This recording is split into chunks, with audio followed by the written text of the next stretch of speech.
नमस्कार दोस्तों, आज हम इस वीडियो में आपके साथ डिस्कस करेंगे लिक्विड कार्बोराइजिंग प्रोसेस के बारे में, जो एक सरफेस हीट ट्रीटमेंट प्रोसेस है, केस हार्डनिंग प्रोसेस है या सरफेस हार्डनिंग प्रोसेस है और कार्बोराइजिंग प्रोसेस का एक टाइप है।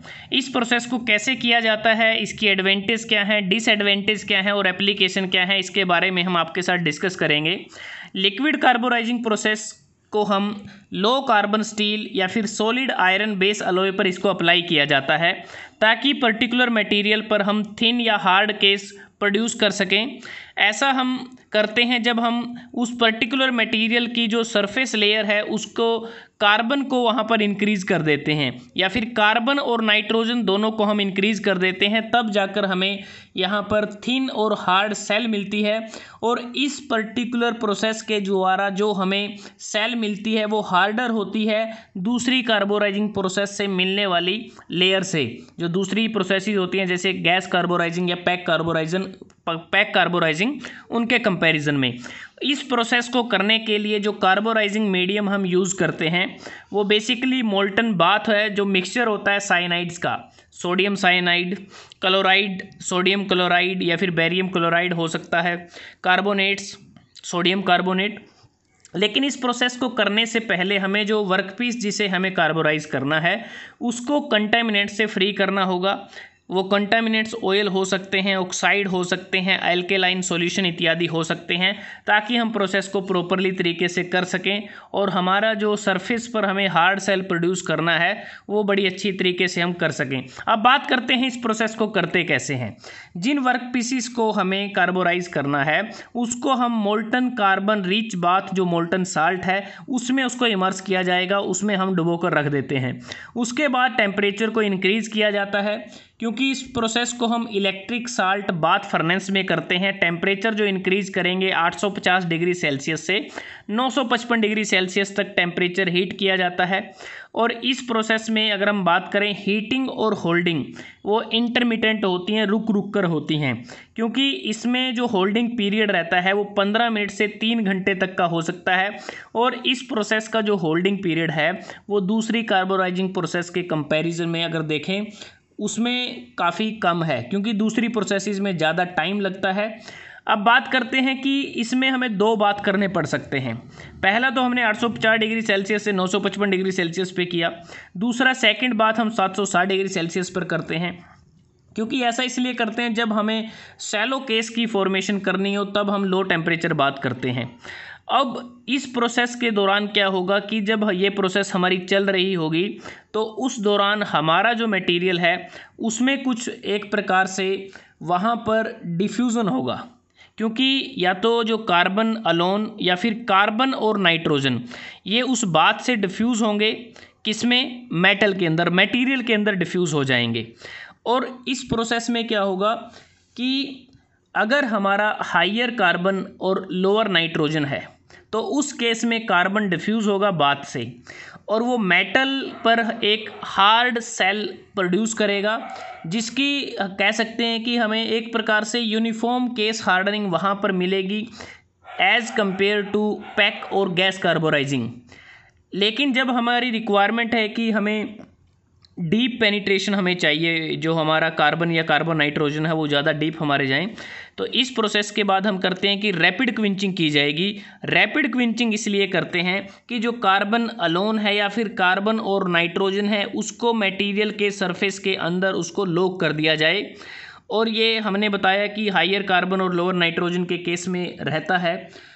इस प्रोसेस में फास्टर पेनिट्रेशन हमें मिल सकता है अगर हम हाई टेम्परेचर का प्रयोग करें, लेकिन इस मेथड से हमारी मटेरियल कॉस्ट बढ़ जाती है और रैपिड डेटीरियोरेशन होता है हमारे इक्विपमेंट का। अब बात करते हैं कि जो लिक्विड कार्बोराइजिंग है इसको दो टेम्परेचर पर किया जाता है, एक है लो टेम्परेचर बाथ और दूसरा है हाई टेम्परेचर बाथ। क्योंकि इस प्रोसेस में जो सरफेस कार्बन कंटेंट होता है हमारे केस का उसको हम कंट्रोल कर सकते हैं। हमारा जो बाथ है, मोल्टन बाथ है, उसमें साइनाइड कंटेंट को कंट्रोल करके। और जो लो टेम्परेचर बाथ है वो ऑपरेट होता है हायर साइनाइड कंटेंट पर as compare to high temperature bath. अगर देखें जो लो टेम्परेचर बाथ है उसमें 10 से 23% तक सोडियम साइनाइड होता है और इसका प्रयोग हम करते हैं जब हमें डीपर केस डेप्थ ये प्रोड्यूस कर सकता है, वो होगी 0.07 mm से 0.75 mm तक। और इसमें हम हीट करते हैं 850 डिग्री सेल्सियस से 950 डिग्री सेल्सियस के बीच में। और जब हमारा हाई टेम्परेचर बाथ होता है उस केस में सोडियम साइनाइड हमारा 6 से 16% रह जाता है। इस केस में हम क्या करते हैं, बेरियम क्लोराइड का हम यूज़ करते हैं। इसमें डीपर केस डेप्थ हम 0.5 mm से 3 mm तक प्रोड्यूस कर सकते हैं और जो मैक्सिमम केस डेप्थ है वो 6.35 mm तक हम अचीव कर सकते हैं। और जो मोस्टली केस डेप्थ यूज की जाती है वो 1 mm से 2 mm के बीच में उसका यूज किया जाता है, जो हमें रैपिड क्विंचिंग या रैपिड डेवलपमेंट के कारण हमें मिलती है।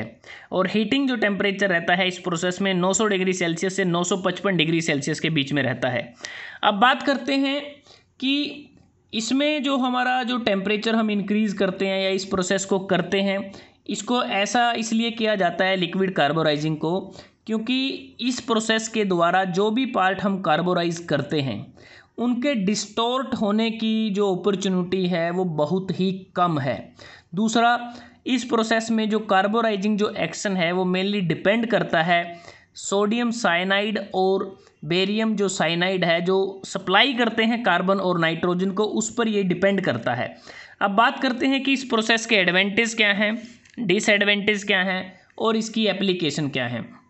एडवांटेज की बात करते हैं तो इस प्रोसेस के दौरान यूनिफॉर्म और रैपिड हीट ट्रांसफ़र होता है, डिस्टोर्शन कम होता है, नेग्लिजिबल सरफेस ऑक्सीडेशन की जो कंपोनेंट्स होते हैं वो फ्री फ्रॉम ऑक्सीडेशन होते हैं, हाई यूनिफॉर्मिटी हमें मिलती है केस डेप्थ में और कार्बन कंटेंट में। और इसके बावजूद इसकी कुछ डिसएडवांटेज हैं, जैसे कि अगर हम बात करते हैं सोडियम साइनाइड एक खतरनाक कह सकते हैं एक जहरीला पदार्थ हमारे है, इसलिए हम बात करें कि हमें प्रॉपर केयर रखनी पड़ेगी जब इसको स्टोर करेंगे या फिर जब इसको डिस्पोजल करेंगे, तो उस दौरान हमें काफ़ी सारी सावधानी बरतने की ज़रूरत है। और कार्बोराइजिंग जो साल्ट है उसकी कॉस्ट भी ज़्यादा है और जो साल्ट स्टिक होती हैं जो कंपोनेंट्स के साथ होती हैं उसको हमें रिमूव करना पड़ेगा, जब वॉश करते हैं वॉशिंग के दौरान उनको रिमूव करना पड़ेगा। इसकी एप्लीकेशन की बात करें तो इस प्रोसेस का प्रयोग हम जो बोल्ट होते हैं स्टील बोल्ट या जो स्टील नट हैं या जो स्टील गियर्स होते हैं, तो उन पर्टिकुलर जो मटेरियल या कंपोनेंट्स हैं उनको कार्बोराइज करने के लिए इस प्रोसेस का प्रयोग किया जाता है। एक इम्पोर्टेंट पॉइंट ये है कि जो लिक्विड कार्बोराइजिंग प्रोसेस है उसका जो साइकिल टाइम है दूसरी कार्बोराइजिंग प्रोसेस जैसे पैक कार्बोराइजिंग है, गैस कार्बोराइजिंग है, उनके कंपैरिजन में इसका जो साइकिल टाइम है वो भी कम है, शॉर्टर है। तो दोस्तों आज हमने इस वीडियो में आपके साथ डिस्कस किया लिक्विड कार्बोराइजिंग प्रोसेस के बारे में, जो एक सरफेस हीट ट्रीटमेंट प्रोसेस है, केस हार्डनिंग प्रोसेस है और कार्बोराइजिंग प्रोसेस का एक टाइप है। अगर आपको ये वीडियो अच्छा लगा आप इसको लाइक कर सकते हैं, शेयर कर सकते हैं अपने दोस्तों के साथ, स्टूडेंट्स के साथ, और चैनल को सब्सक्राइब करना ना भूलें। जल्दी हाजिर होते हैं एक नए वीडियो के साथ, तब तक के लिए धन्यवाद। आपका दिन शुभ रहे।